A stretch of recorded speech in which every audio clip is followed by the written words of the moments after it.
think that hope is something that everybody needs when they're facing this cancer. All of a sudden, a truck parked on my chest and I couldn't breathe. And I was gray from head to blanket, and you could barely tell my face. You look dead. You need to go to the doctor. I guess 2 weeks later that it was mesothelioma. Absolute shock. There are more and more young children being diagnosed with mesothelioma. I think there was a 13-year-old in England and a 16-year-old in Australia. I know incredibly young, and a lot of that is that secondary exposure. This disease is awful in what it does to people, and there is a lot of anger because it is 100% preventable.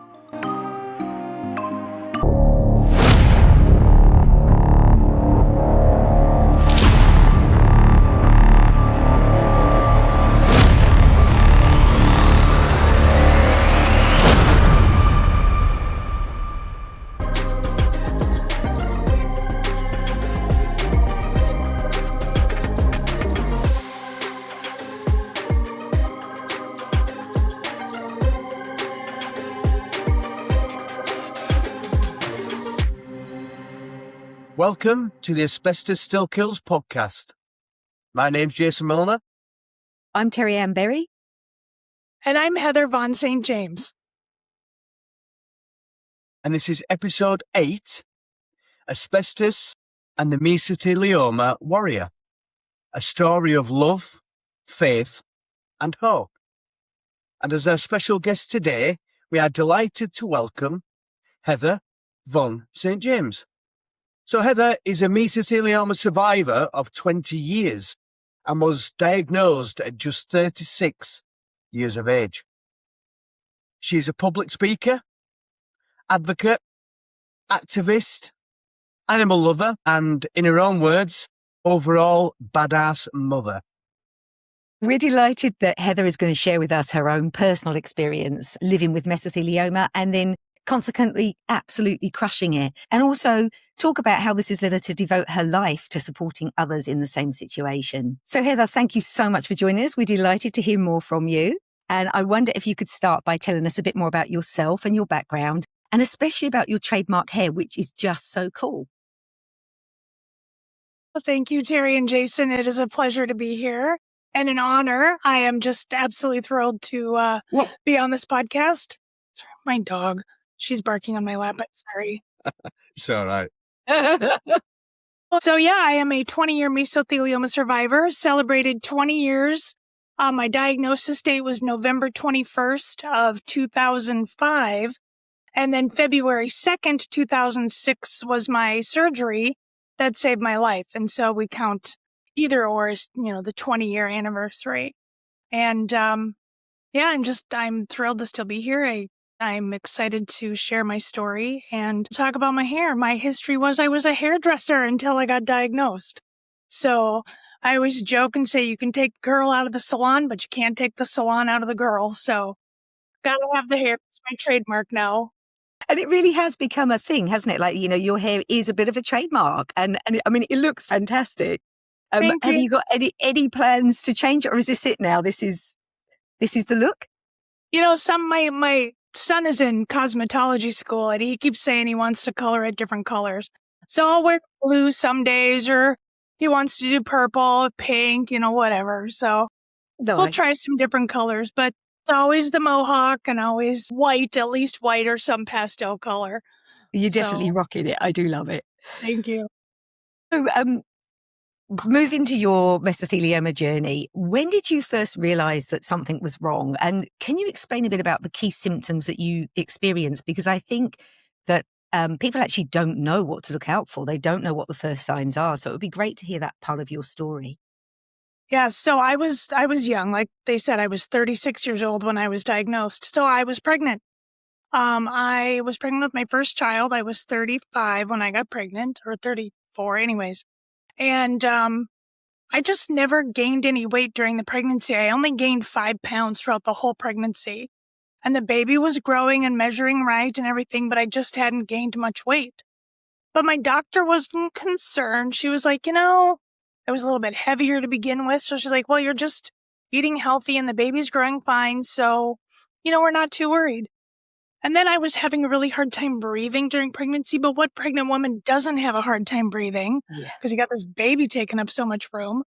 So I just shrugged a lot of it off to, prenatal and all that. Well, then I had the baby August 4th of 2005. He was born and I had a C-section. And then when I was released from the hospital 4 days later, the doctor said to me, you're a little bit anemic, so you might want to keep an eye on that. But since I had a C-section, they just figured I'd lost blood. And so we weren't super concerned about it. But as the days and months and weeks went on, I kept getting more and more fatigued, more and more breathless. My blood levels kept dropping. And finally, I felt so terrible. My husband had taken a picture of me.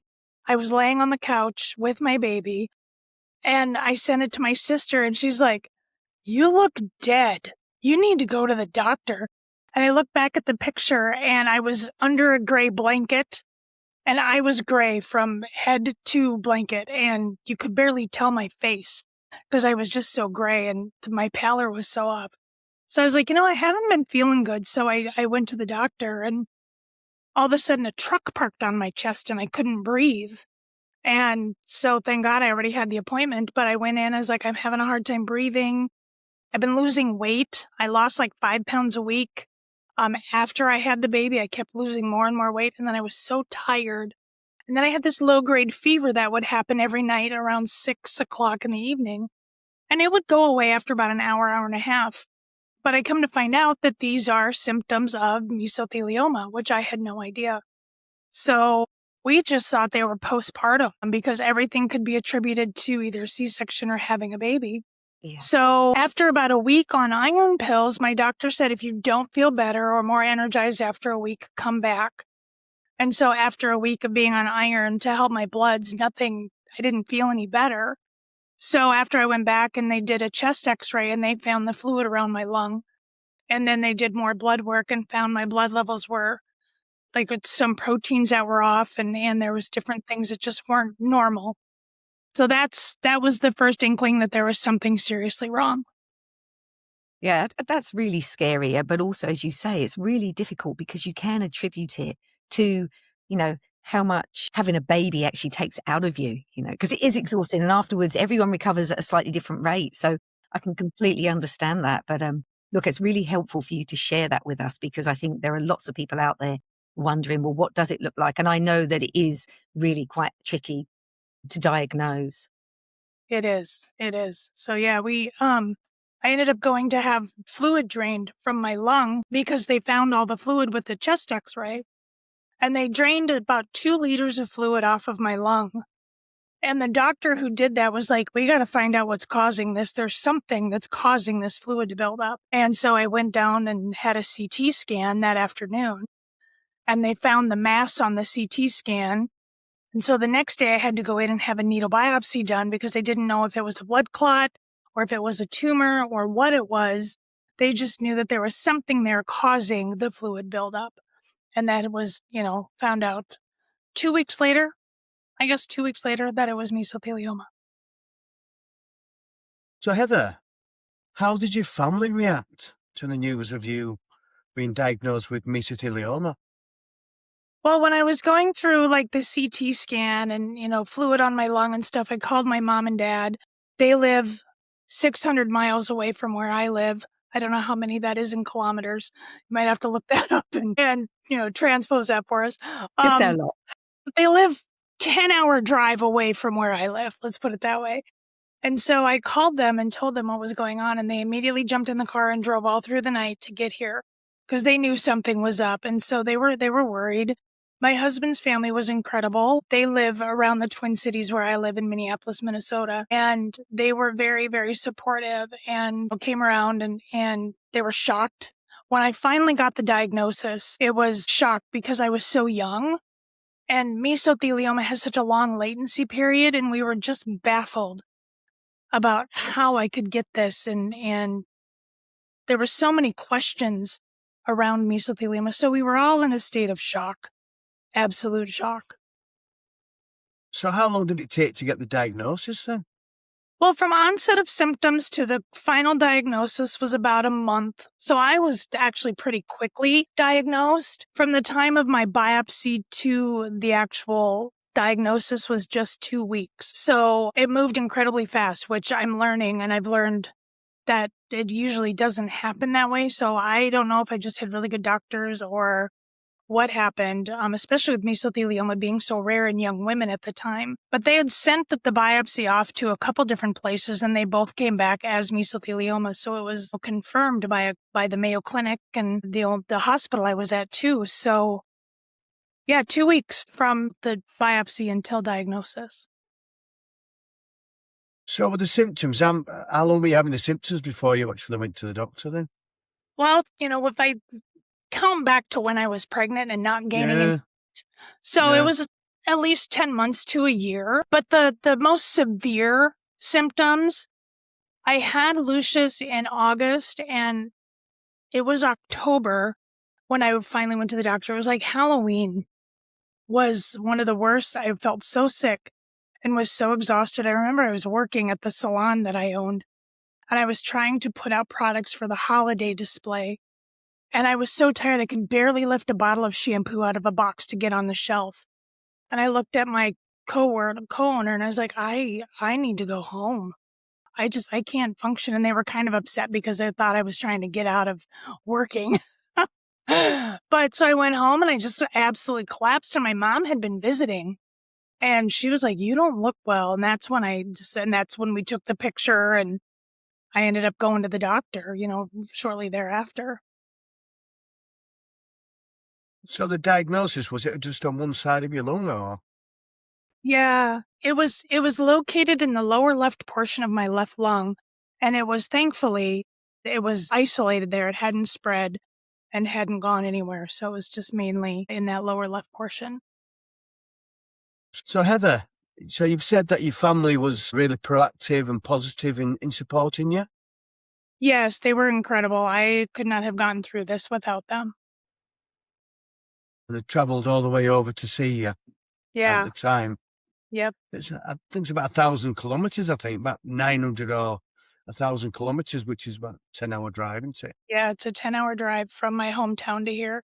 And they drove all through the night. They left at like 8 o'clock at night and got here about 8 o'clock the next morning. They had to pull over a couple times to nap.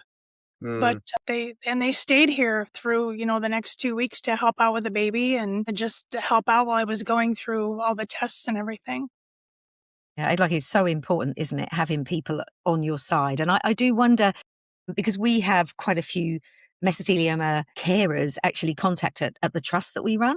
And I wonder, do you have any good advice to anyone out there who's currently trying to support somebody with asbestos-related disease at the moment? And what would you suggest? Find out as much as you can about the disease, but don't be pushy so you can know how to understand what they're going through. There's so much out there to learn about the disease, and talking to other people who have it, talking to the trust like you guys have, getting the right information is so important so you know what your loved one's up against, and then support them and be there for them. Offer to cook dinner, offer to clean the house, do laundry, go grocery shopping, take care of the kids. If there's kids in the picture, whatever you can do, just, think of what you would like to have done or have helped out, if something were to happen to you, what would you most like to have? And that's, I think, the best way to gauge how to help other people. Yeah. And I mean, how do you also feel about like people just checking in, just saying how you going? Or does that get frustrating? Or is that something that just really makes your day because someone's out there looking out for you? It's so different now because 20 years ago, texting wasn't as big a thing like it is No. now. So, it's like 20 years ago was the technology dark ages. Wi-Fi had just been, released, and laptop computers were hardly a thing. So, it was different 20 years ago because people would call quite a bit. And it did get a little overwhelming with the phone ringing all the time. And, I got tired of telling my story. But thankfully, my husband was he's a techie guy. He made a website, and now they have things like a Caring Bridge. I don't know what New Zealand has, but there's websites that you can post And with Facebook and Instagram, you can post things online now where before you couldn't unless you had a website. So that's what my husband did, is he posted a website. We just sent mass emails out to everybody, said, go here for updates. And that was really helpful for us. Yeah, that's a really smart thing to do, because up until the trust was created, I think 2022, but I always get the year wrong. So apologies to anyone out there who can correct me on that. But the trust, Mesothelioma Trust, we wanted to do, as you said, provide an information source, resources and links to experts who actually could help. But I think for us, the other thing we realized is that a lot of the people who are currently suffering from mesothelioma tend to be in a quite unique demographic, that they tend to be on the older side. And it was very much male orientated for a long time, less so now, but for a long time. And so I think we wanted to make sure that actually they had somebody that they could connect with, that really understood the journey. Because even though we want to help, we know that personally we don't understand. We can only imagine what it's like. So I think we run regular coffee mornings, and we've got one actually running next week in Wellington. And the idea behind that is that we actually bring the patients together with their friends, supporters, carers, whoever, and sit down and actually allow them to talk and share. And I suppose as much as you can, normalize what everybody's going through so they don't feel completely on their own. And that's what we've been doing. And I wonder, Jason, do you have anything to add? Because obviously you're part of the Mesothelioma Trust board. What sort of strengths do you think it brings to our community? Yeah, I think it's great that when we all get together, people can support each other, and you got people in the same boat. We've also got the Facebook group as well, the MSA Trust Facebook group, where people can talk privately. They're going through hell, basically, with mesothelioma. So it's great that you have people coming together. Difficult, not really with the same interest, but going through the same situation and can support each other. And if there's any information, so over in New Zealand, there are different grants they can apply for through ACC. I think the support's paramount to get someone through this situation. It really is. And that's here in the U.S. When I was diagnosed, there was nobody else. I met people finally when I went to Boston to see my specialist. I met other patients, but it's so rare in the U.S. It's much more predominant in Australia and New Zealand than it is here. Because in the U.S., only about 3,000 people a year are diagnosed. And the population of the U.S. is so huge. Yeah. And let alone being a female at 36 years old. Yeah, so when I was diagnosed, there really was nobody, and I didn't meet anybody until I went to see my specialist in Boston. So, it was unheard of, and I felt so isolated and so very alone. And I think that's why I'm so passionate about doing what I do, because I'm trying to be who I needed when I was diagnosed. And I think that's so important to inspire people with hope and show them that you can live despite this diagnosis. And even when I was going through treatment, I still tried to live my best life, so. Had you heard of mesothelioma before your diagnosis? No. Growing up, there was a sign on the boiler room door of my school that said, caution asbestos. But that's, that was just like, oh, that's that stuff that you don't go near. But I never had heard of mesothelioma until he gave me the diagnosis on November 21st. And I looked at my husband on the other side of this, like we were sitting in two chairs next to each other. And I looked over at him and he looked at me and he looked at the doctor. He's like, oh, this is bad. Because my husband knows everything. He's like a trivia genius. He knows a little bit about everything. And so I was like, what is it? How do I get rid of it? I was so naive. Then he asked me, he's like, so did your dad ever work in the trades or do any mining or anything? And I was like, well, yeah, he did both. He worked in the mines and he was a construction worker. And that's where the pieces started falling into place, that it was due to asbestos exposure as a child that my dad brought home on his work clothes. So, yeah.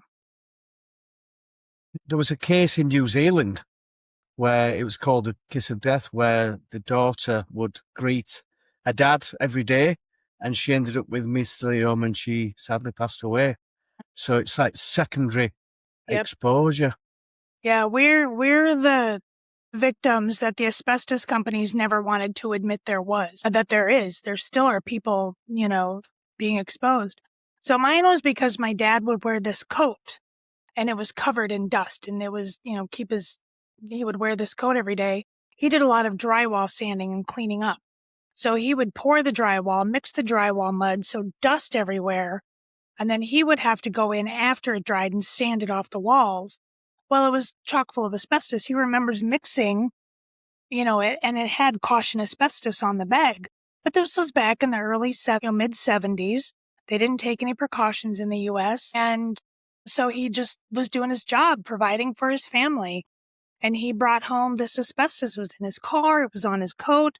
And I would wear this coat to go feed my rabbits, which were outside, or go rake the leaves, or go get the mail, or because he would hang it on the doorknob of this, entryway that we have. And so I would just slip it on, and it was comfortable and big. And it felt like, it was my dad's hug. So I loved wearing this coat. And, little did we know that was the cause of this disease 30 years later. And he was devastated. He felt so guilty. And he's like, it should have been me. It should have been me. And I tried telling him, I never held my dad accountable. It was never my dad's fault. He was just doing what he needed to do to get by, And so I tried to soothe that over and say, Dad, it's not your fault. I don't blame you. It was the asbestos companies that are at fault here. It's not you. So yeah, it was a lot to take on. That's so hard for your poor dad. know. I can understand how he would feel just so upset, such Yeah. an upsetting situation. The Asbestos Still Kills podcast could not be possible without another one of our sponsors, the Environmental Innovation Centre. EIC are frontrunners in uniting innovation, research and environmental solutions. EIC is an impartial, independent and science-based consultancy who will provide robust, reliable and independent evidence of your commitment to sustainability, practical, science-based solutions for ongoing environmental problems to support your longer-term journey. A single consistent voice to communicate complex scientific and technical issues to staff and customers. If you have publicly stated that you have sustainability goals, we are the team to help you achieve and validate them. For more information, go to www.environmental-innovation.nz. EIC, leading the change for a sustainable tomorrow. So, Terri-Ann, have you got any stories, secondary exposure stories from the MSA Trust? Yeah, I mean, we're honoured really that we have people who trust in us and tell us their stories. Some of the secondary exposure, the one that you just mentioned, we remember very well. And actually, I was asked to give a little bit of evidence around children and the exposure in the sort of for the youth and for the younger people. And I did hear about, there are more and more young children being diagnosed with mesothelioma. I think there was a 13-year-old in England and a 16-year-old in Australia. I know incredibly young. And a lot of that is that secondary exposure pathway. We also, one of my big concerns at the moment is we're seeing quite a lot of exposure occurring from deconstruction and handling of waste from buildings, because houses in New Zealand, for those who don't know, are incredibly expensive. We have an incredibly buoyant market at the moment. So to buy a house is huge over here. And as a consequence, people tend to be buying houses that they can afford and that they might need renovating. And rather than paying for those renovations, they undertake them themselves. And so we hear a lot about sort of renovation exposure. Western Australia have been talking a lot about exposure in the home space, how women have been getting mesothelioma more often. And that's a new sort of pathway. We had one amazing mesothelioma patient who joined us, and he is still one of my favorite people ever to speak to. Unfortunately, we lost him a few years ago, but he used to say that he had a job to die for because he used to work pulling down ceilings and renovating old villas, and he loved it. And it was him and a group of his friends used to do it. And within a very short space of time, they all ended up passing away. And he ended up passing away from mesothelioma. So that, and he had an amazing sense of humor. So he always used to say, I love my job so much, but it really was a job to die for.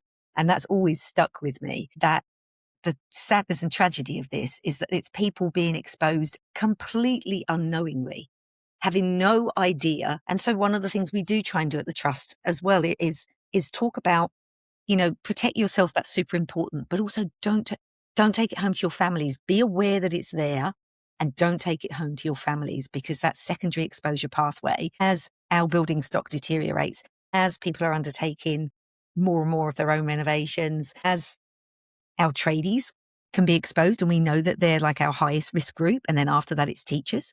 We just want to make sure that people at home are being safe. And if you're out there and you're doing things like collecting waste from buildings and recycling and those sorts of things, just be really vigilant about what you're handling and understanding and knowing what's in those buildings before you start. If you're recycling materials, you're recycling concrete, make sure that you've got processes set up to protect you, because you can't see asbestos with the naked eye. It's really, really difficult to identify, and it might well be hidden. So those sorts of things we really try and push through the Trust, just to say to people, hey, look, this is an avoidable disease if we know it's there, if we know what causes it. Unfortunately, very limited in that, because it tends to be mineral substances like asbestos. Then we can avoid this and we can stop this happening.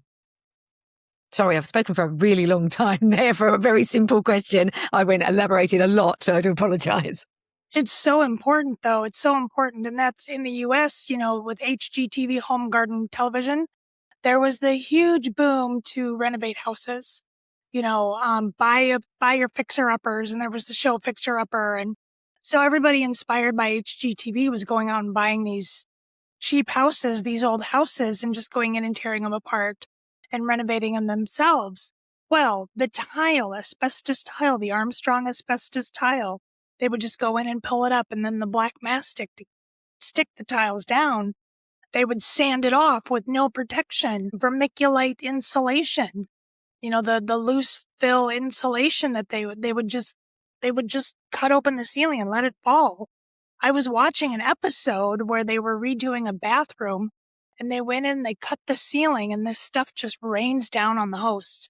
I'm like, oh, that looks like insulation. And I'm appalled knowing what I know. And they're like, oh, we're going to have this tested. And in the US, there is not I don't think there's the awareness around it like there is in New Zealand and Australia. People are like, you need more, it's not that big of a deal. And who cares if you have a little bit of exposure, it's not going to matter. But now with talcum powder in the US, that's where a lot of younger people are being diagnosed with the use of talcum powder, because so many talc deposits were contaminated with asbestos. So the Johnson & Johnson powder and the shower-to-shower powders and then the Gold Bond powders, all of those were used liberally by people, and they were all talcum powders. They'd not all been replaced by corn, but that doesn't make a difference from the last 30 years of talc use. So that's the biggest thing here. Sorry. Well, that's okay. I think you're absolutely right. Actually, it's really interesting that you say that the awareness is much better in New Zealand, because it's one of the things that we are constantly pushing, is that we need to raise awareness, because there's still a lot of people who think that asbestos has been and gone. Asbestos was an issue for my granddad, or, years ago. It's not now. But that's where you hit the nail on the head, because when you're talking about stuff that, okay, yeah, we might not be actually bringing it into the country anymore. It's on the banned list for New Zealand, and it has been since 2016, and that's awesome. So we're not expecting it to come here. But unfortunately, it's already here. It's already landed, and it's already in buildings. And, 3,000 products is the estimate of how many different products contain asbestos. Understanding where it might be and understanding that it does still exist in home spaces, it should be something that the whole community understand and is aware of. And I personally, I don't know about you, Jace, I don't think we're there yet from my experience, but I don't know quite how you change that, because it's actually quite difficult to get the word out there. And remember as well that it also has that terrifying, oh my goodness, asbestos fear. And I think the fear sometimes means that people sort of close off and I don't want to hear anymore because it is scary and people are scared of just the word.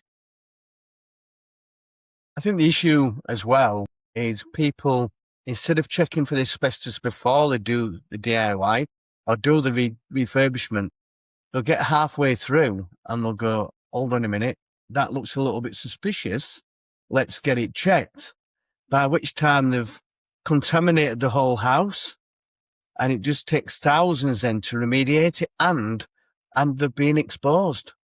I mean, it's good that they've acknowledged that they could have found something suspicious and they have told somebody, or they've got a consultant in to have a look at it, but please get it checked before you do your DIY or you do any major refurbishment. And the builder or the professional coming in to do the work should be saying to you, I think this might be asbestos, or because it's an older house, it could contain asbestos.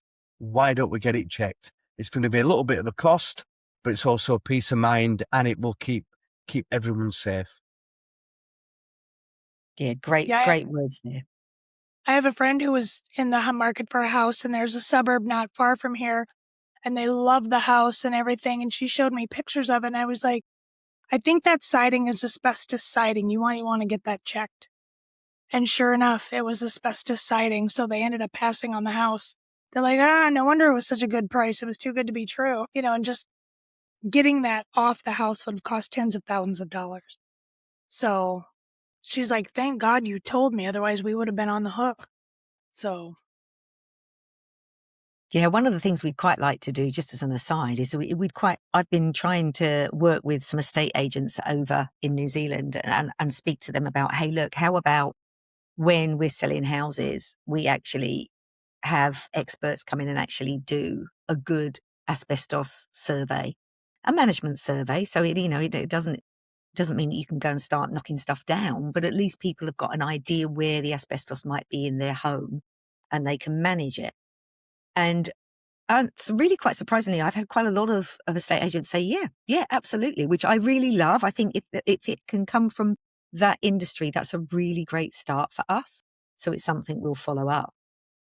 Now, look, I could talk about this side of stuff all day because the awareness and the outreach is, I think, something that I'm quite passionate about, but also something that's super important. But I would really like to know a bit more about you. And one of the things that I'm really intrigued is about your surgery. So known as an extrapleural pneumonectomy, which I think is just a fantastic term, and it would probably have taken me weeks to practice that. What is it? What on earth did you have?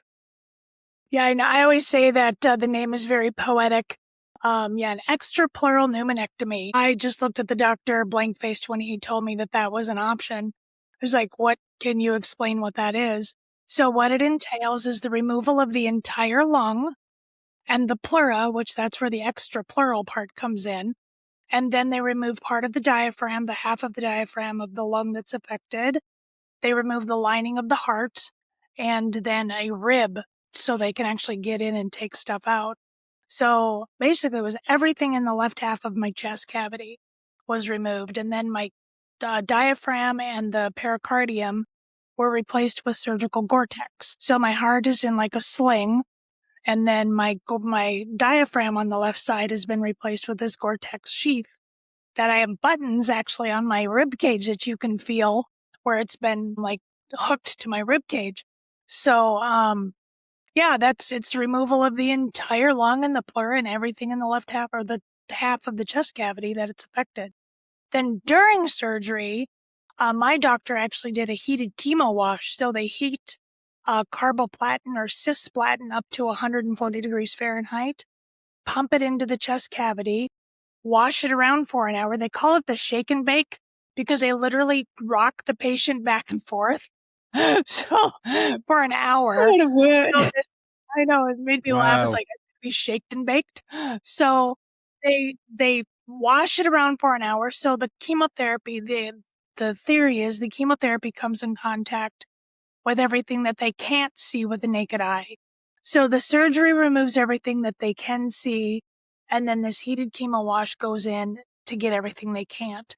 And they've been utilizing that in the belly, in the peritoneal cancer surgery for many, many, many years. So Dr. Sugarbaker, my late surgeon, he died in 2018, sadly. He pioneered it for the chest. So, and I think they're still using the procedure in Boston to this day. However, they don't really remove the whole lung like they used to. So that's kind of, they only do it in very, very extreme cases now, saying that the pleurectomy, just removing the pleura, has as good of outcome as removing the entire lung and isn't as debilitating for the patient. So yeah, I started actually a company called One Lung Legacy. So that's what I kind of go by, or One Lung Wonder is one of my nicknames.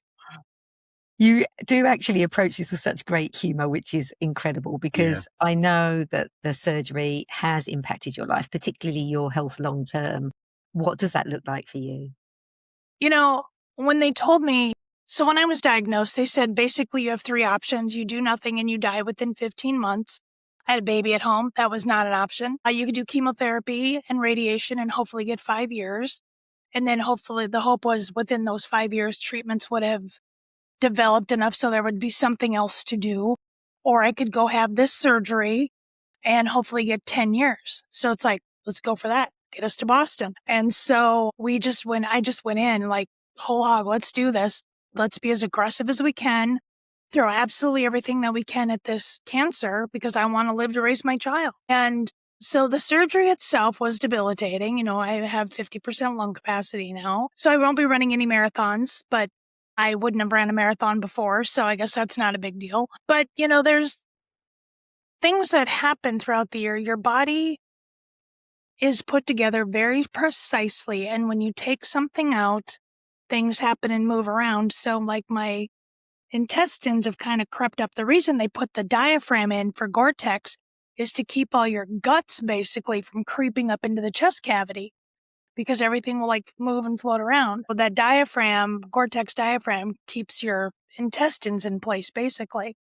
So, but my stomach is shifted. My spine has shifted. I have a curvature to my spine now, and I'm kind of hunchy, and I run out of breath pretty quick. I also did chemotherapy and radiation, and the radiation actually did more damage long term, I think, than the surgery did.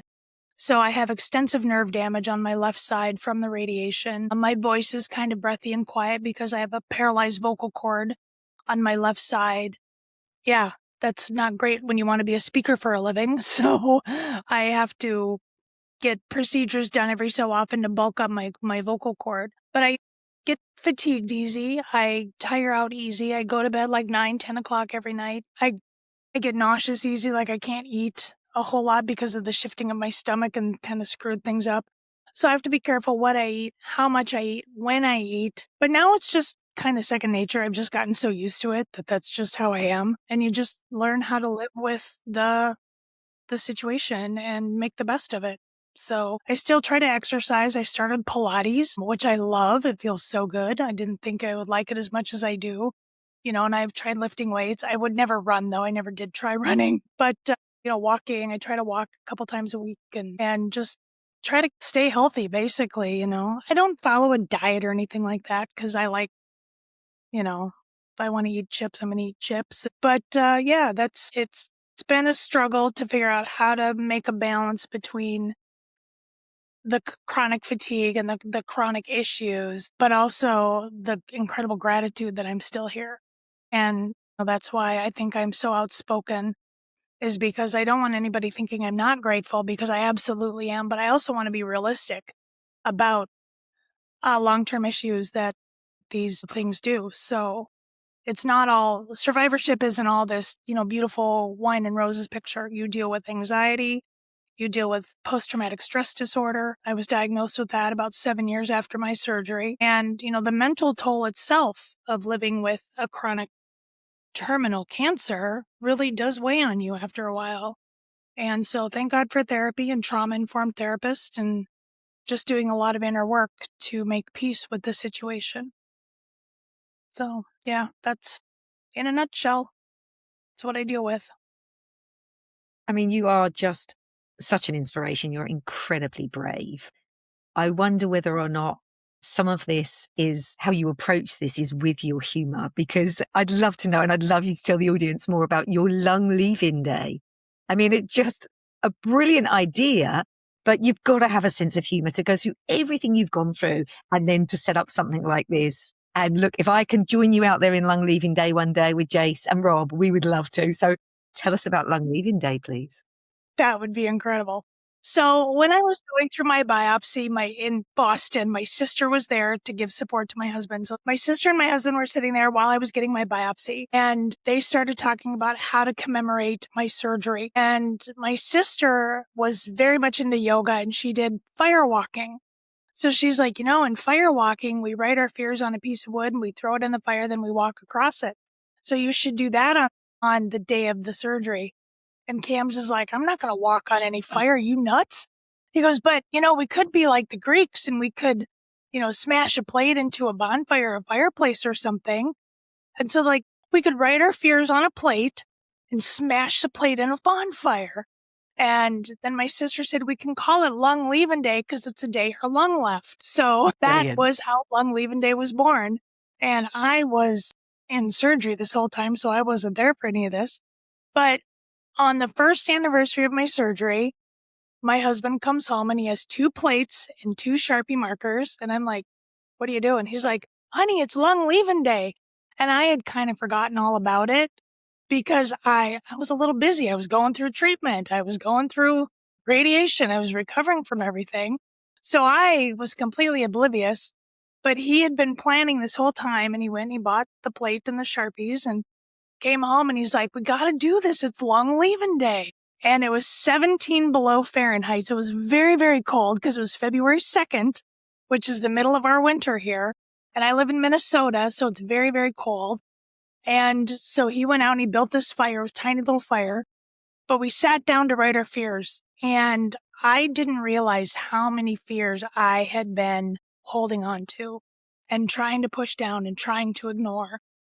Just in the guise of getting through this and being healthy and being a good role model for my kid and, raising, my kid and all this stuff. So it was just the first time that I faced what I was up against, mentally. And I wrote these fears and I filled this plate just full of, what if it comes back? Financial ruin, because in the U.S., we don't have single payer health care. We have insurance. And would I have to sell my job? What if I die before my child turns 3? And, all these fears just made, my husband was the same way. So then we bundle up, we go outside and we smash our fears into this bonfire. And we were like, this was awesome. We have to do this and share it with people because it felt so good to see those fears just shatter in the fire. And so the next year we invited, friends and family, and I went to our dollar store and I bought a bunch of plates and a bunch of Sharpies, and people wrote their fears on a plate and we smashed them in the fire, and it grew year to year to year. And up until the pandemic, we had, between 90 and 100 people in my little house and out in my backyard smashing their plates in a fire. And when I started sharing it with other mesothelioma patients is when it came full circle to me. I had friends fly in from out of state, and even my doctor came to it one year, and sharing it with other patients from the area was just such an amazing feeling. And then I learned through other friends that I'd known for years is that they were impacted by it, not because of the cancer survivorship, but because of how we approach it and how we rewrote the script of what could have been the worst day of my life and made it something to be celebrated. And they were so inspired by it. One of them was given the courage to leave her abusive husband, and I had no idea she was in that type of relationship. Another friend had been facing an eating disorder and struggling with it, but saw what I had gone through, and through my example, they were able to get the help they needed and address their eating disorder, and they're doing great to this day. So it was stories like that. And then the people who were impacted by mesothelioma and they were able to smash their fears just really brought home to me the importance of celebration and the importance of acknowledgement of what we go through. Yeah, so that's Lung Leaving Day in a nutshell, and it's become kind of a thing associated with me. And if you look on days of the month calendars online, like Google Calendar, Lung Leaving Day is listed. So it's actually, you can search it online and read all about it. And Brilliant. it's listed on different days of the month calendar. So And what it's day is it? February 2nd. So February 2nd. 2nd of February every year. Yep. And we celebrate the first Saturday in February because we want to celebrate on a Saturday because of work and everything. So we always have it the very first Saturday in February. So there's the observed and the actual. So Look, it's such a brilliant idea. I think that, coming out to join you would be amazing. But if not, actually, even just setting up so that there's an online link, I would love that our community, our MSAA Trust community, could actually join us. And, no matter where they are in New Zealand, they could join in online and they could actually do the same thing, because how powerful is it to be able to smash those fears? Yeah, we broadcast it live on my Instagram account. So we usually do a live broadcast through the Instagram account. So follow me on Instagram. We're Heather there. Via. So and you can join it there and you can see pictures and videos.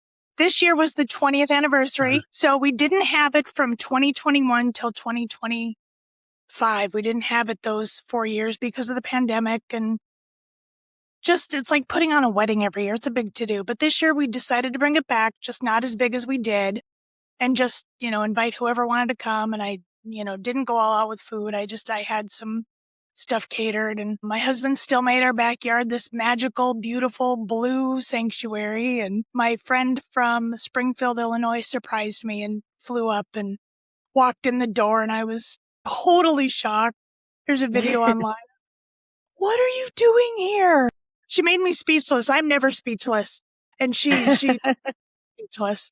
So it was so fun to share it with her, and it was very, very special for her. And my friend Katie made it all up here for me. So it's amazing. And I've had other people do that too, surprise me. And it never ceases to amaze me how many people come up and show up for this. So it's very special. AMC, expertise you can trust. There is a new dawn in New Zealand. Property owners and organisations face increasing asbestos responsibilities. Asbestos management can be a complicated maze to navigate.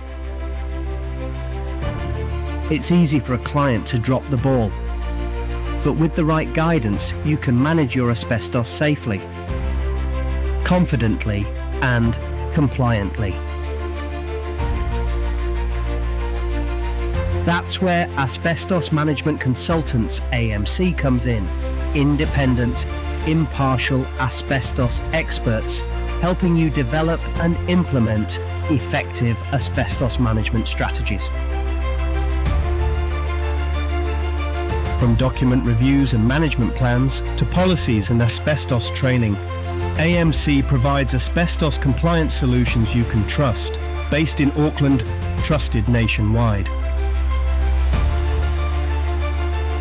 AMC is one of New Zealand's most experienced asbestos consultancies.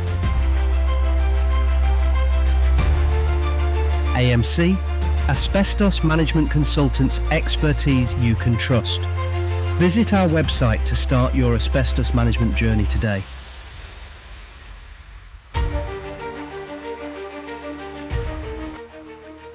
Visit our website at www.asbestosmanagementconsultants.co.nz.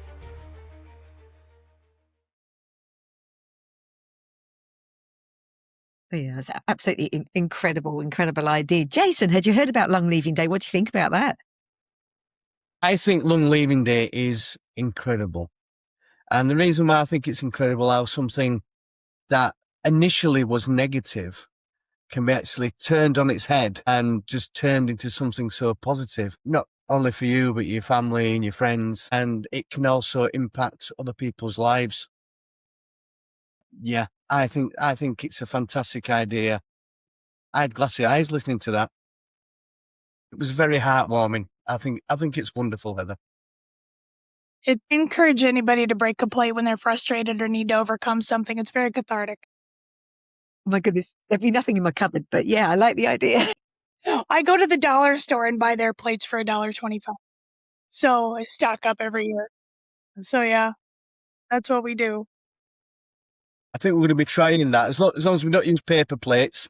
Well, for the little kids like under 10, I give them paper plates and they throw them in the fire.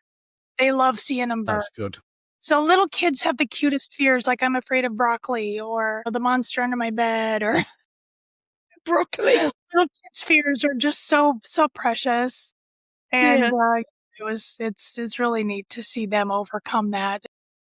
So it's very special. It's a very special holiday. When Lucius was little, they would do at school, they would say, "What's your favorite holiday? What's your favorite holiday?" And of course, all the kids say like Hanukkah or Christmas or Thanksgiving. And my kid says Long Leaving Day. And then a couple of the teachers would come and celebrate with us. And yes, it was really fun. Yeah. No, that's great. So just moving on, are you happy to talk about the financial implications of living with mesothelioma and the treatment? Because like you said before, you've got to have insurance in the USA, so it can be expensive. To say the least.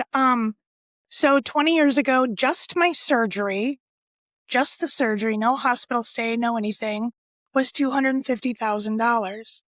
And I'm sure that's at least doubled by now. By the time I was 40 years old, I had racked up over $1 million in hospital bills and medical bills and cancer center bills and stuff like that. And if it wasn't for insurance, I would probably be dead. I had to pay a good portion of that out of my pocket because of deductibles and all this insurance rigmarole. So yeah, I was facing bankruptcy was very much on my mind. In the US, though, we do have the opportunity to sue the asbestos companies. I don't know if they do that in New Zealand or not. I knew they do in Australia. But in the US, I did hire a law firm and they were able to recover a substantial amount of money. Wasn't millions by any means, and it didn't replace all I lost from losing my job, but it definitely was enough to, we paid off our house and it helped us live. So if it weren't for that, we would be in a very bad situation. So, because I can't work, I couldn't work. Go back to the salon was not a possibility. So I had to go on unemployment or on disability for many years, and my husband was in school, and it was tight for a long time, but we were able to make it through. But yeah, healthcare in the US is astronomical and it's crazy and it's not getting any better. I wish that it was different, like we had single payer healthcare but there's pros and cons to everything. But nobody should have to make a choice between a roof over their head or medical bills. So that's where I have issues. It must have been very difficult, not just with emotional strain of what you're going through the disease, but yeah, the financial strain as well. Because that adds extra emotional strain onto what you're already going through. Yeah, and I was a salon owner, and I was the primary, source of income for our family, while my husband was in school. So losing my job, and he went back to work right away, but he didn't make a lot of money at the time what he was doing. So we were scraping by, and thank God, people had a benefit for us. So, through friends and family donating, they raised like $30,000, which was an insane amount of money. And that helped us stay in our house and helped us, keep our car and able to, pay for airline tickets to fly back and forth to Boston. So, we were very fortunate that so many people came out of the woodwork to support us. Like I went to my mailbox one day and there was $100 bill in there from, I don't know who put it in there. It was just in an envelope and they, just wrote a note, said, "Here, we hope this helps." And it's like that bought us groceries for the week. And That's so gorgeous. Yeah, it was incredible. Yeah. People's kindness continually blows me away. And at the heart of everything it was a generosity of the community that got us through the really hard times. So how long did it take you to recover then from the surgery and get back to some sort of normal? Well, I'd say it's the new normal. Yeah. He was like, how long before my life gets back to normal? And I was like, well, welcome to never. So, recovering from surgery it was about 1.5 years was when I felt normal again. I guess the new normal, I felt like I was going to be okay because the treatments, the chemo and the radiation were so debilitating on top of the surgery. So it was about 18 months later, I finally felt good enough, and we celebrated by going on a cruise to Alaska. And that's when I knew I was going to be okay. And I bleached my hair blonde again. I had gone dark hair during the time of treatment.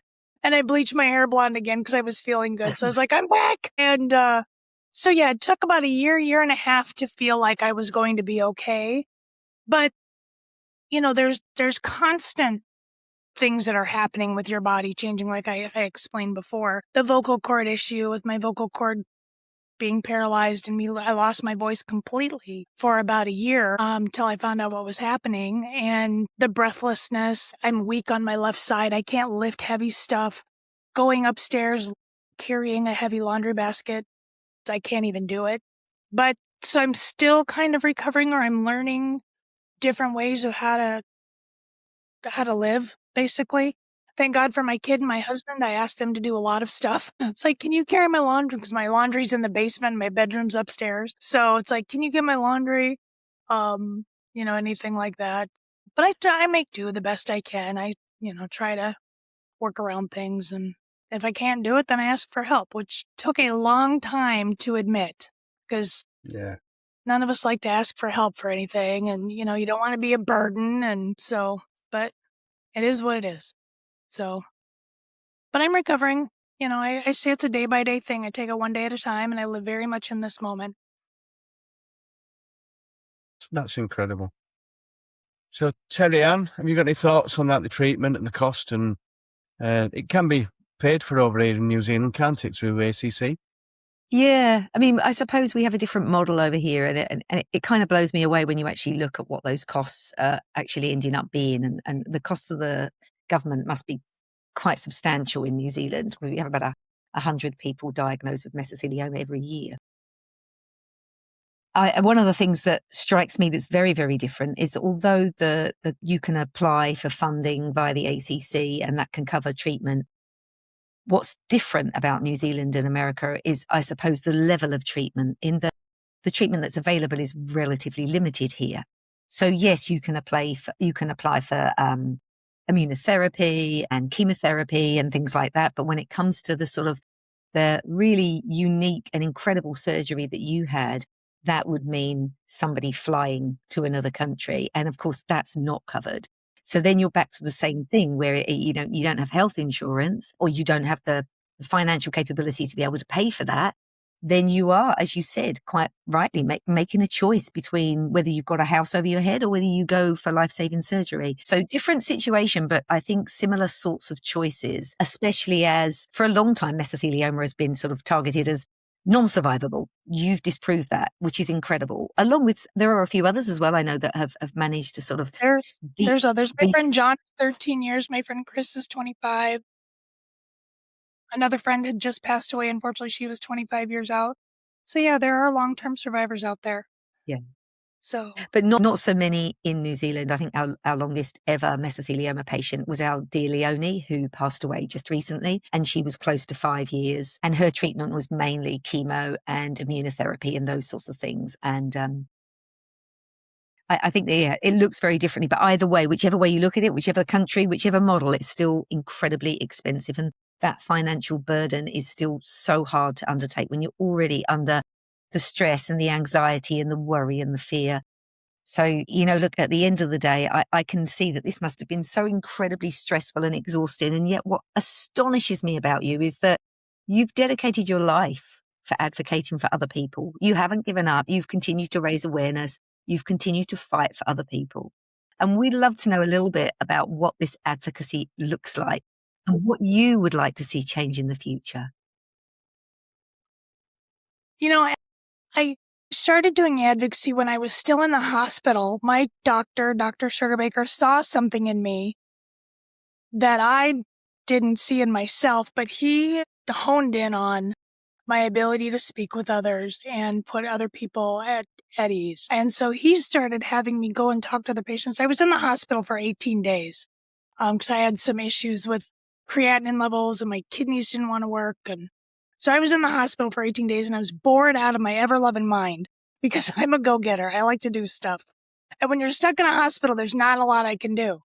So I would walk the halls because, it helps you recover when you're walking. So I'd walk the halls and he would be like, hey, go talk to the patient in, room, blah, blah, blah, blah, blah.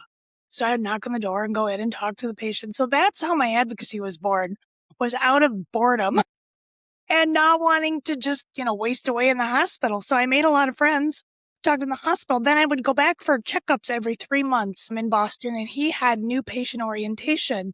And he would always grab me and bring me into new patient orientation to introduce me to new patients and say, hey, this is one of my patients. Look how good she's doing.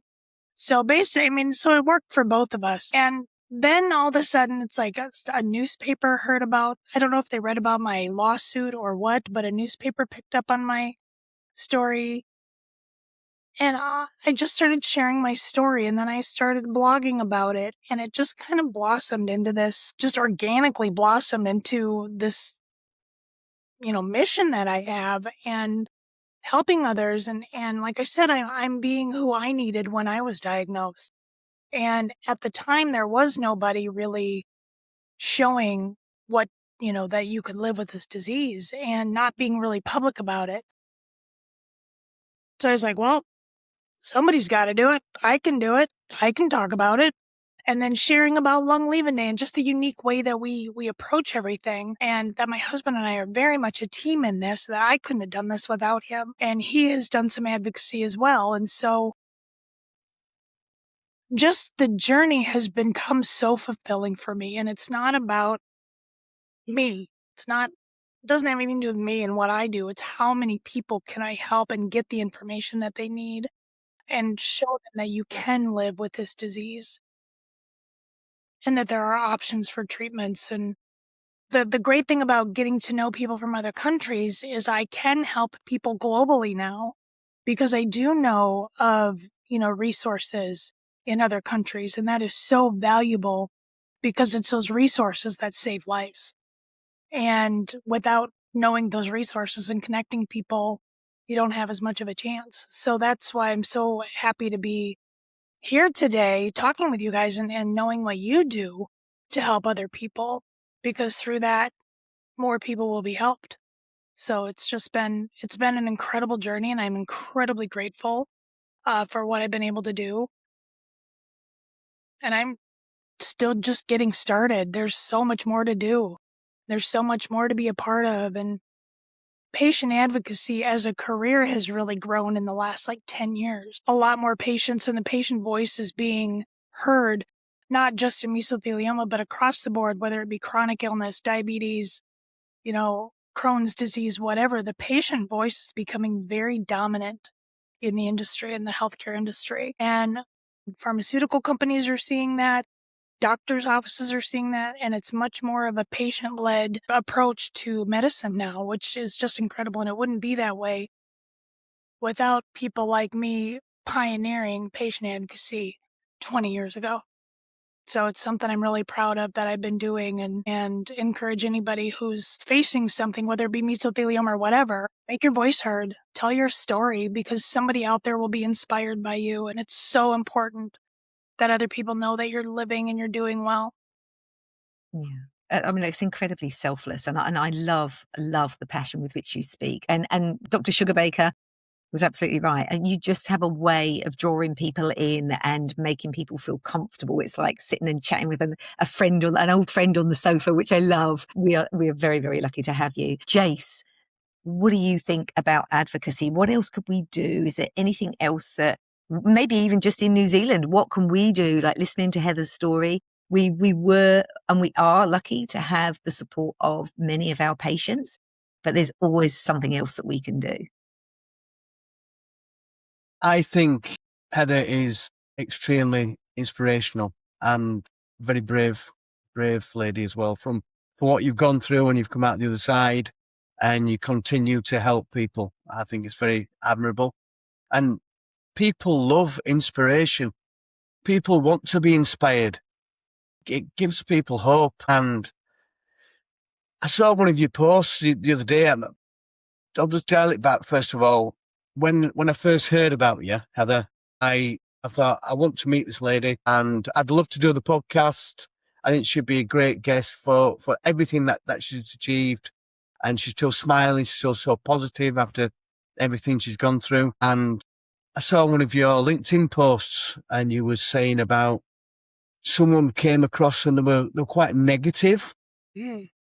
Maybe someone from their family gone through mesothelioma because you survived, and how you dealt with that, because you understand that people are going through hurt, they're going through grief, and they do lash out, but you didn't lash back. You just said, look, I understand what you're going through and I forgive you. And if I can be there for you, then I'm here. And I thought that was lovely. Thank you. Yeah, she had sent me a message that said, you know, you need to tone it down. Telling me to tone it down. Come on. Look at my hair, you know. Anyway, it's just like, you need to tone it down because not everybody's as lucky as you and you're giving false hope. Like my husband, and I saw in that her immense grief and her pain. And I'm not going to lash back at somebody who's in pain. I've lost so many friends. I lost my own dad to kidney cancer in 2014. I don't know what it's like to lose a spouse. God forbid. I cannot imagine what it's like, but I've lost a ton of friends to mesothelioma, and I lost my dad. So I'm no stranger to death and dying, and I'm no stranger to grief. And I saw that she was lashing out because I represented everything she didn't have. And that's okay. I can take it. I can take it. If she wants to lash out at me, go ahead. But I don't think I'm giving people false hope. I think that hope is something that everybody needs when they're facing this cancer. Just knowing that somebody out there beat it and is doing well gives people like, well, if they can do it, I can too. And that's so important. And of course I forgive this woman. I hold no ill will towards her whatsoever. And I hope she gets the help she needs, and I hope she can heal. But yeah, this disease is awful and what it does to people. And there is a lot of anger because it is 100% preventable.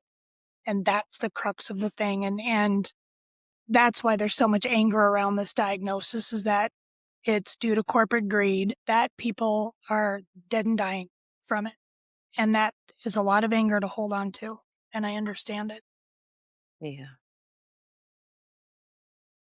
Heather, I think that we've learned so much from you, and you definitely don't need to tone it down. I think what you're doing is incredible. And I know that our patient carer family group will be inspired by you, and they need to hear good stories, and good stories that they can believe in. And as we said before, a story of love and hope with a little bit of faith, as you put in. Do you have something, a quote, a life quote that inspires you that you could leave us with, please?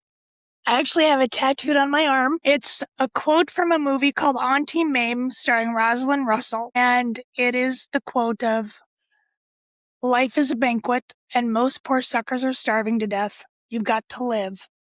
So, and that struck me. I've loved that quote ever since I first saw the movie when I was a teenager. The movie's from the 50s and it was so ahead of its time. And the way she says that sentence, life is a banquet and you must, most poor suckers are starving to death. And I love that. And that's how I approach life. And that's how, especially since my diagnosis, that I live very much in the moment. I live for today and all that life has to offer, even though I'm in bed by 9:00 every night. As long as I can live my life to its fullest from 8 a.m. to 9 p.m. So, but yeah, that's my favorite quote, and that's what I live by. So I don't know if I can share this real quick though, but another thing is I have another tattoo of a lighthouse. Okay. And when I was diagnosed, my dad, of course, was devastated. And he said to me, he's like, Heather, you're going to be a lighthouse. You're going to be a beacon of hope for people in danger. He goes, I want you to take that to heart. And I did, and I got it tattooed on me. My dad hated tattoos. I like that tattoo. That's okay. And I have his initials etched in the rocks on the bottom of it. And that's something and he told me that early on, like within weeks after my diagnosis. And that's something that has never left my heart or my arm. And it's something that I think of every day of my life, that I'm a lighthouse for people. And that's my mission. Fantastic.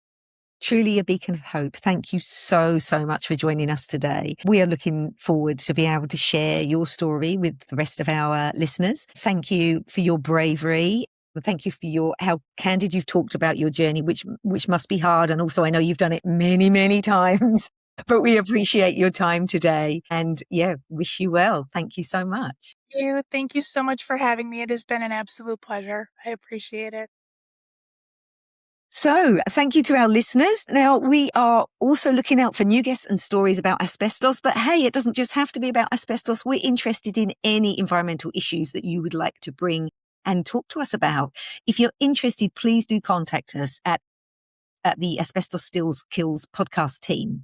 We are available on asbestosstillkills, all one word, @gmail.com, and we can't wait to hear from you. So finally, Heather, before we go, how can people get in touch with you? Have you got a blog, Instagram? If you just Google me, you can find me anywhere. Heather VSJ, VSJ for Von St. James. I'm on Facebook. I'm on Instagram. I'm on LinkedIn. I'm on TikTok, God forbid. I don't dance, but I do some, try to do some videos on there. But I'm on all social media. You could email me, heathervsj@gmail.com. I am always available and happy to help anybody who asks. Thank you very much, Heather. You are an inspiration. Thank you. And finally, a big thank you to everyone for joining us today on the Asbestos Still Kills podcast. And we look forward to seeing you all on the next episode. So thank you and goodbye. Bye.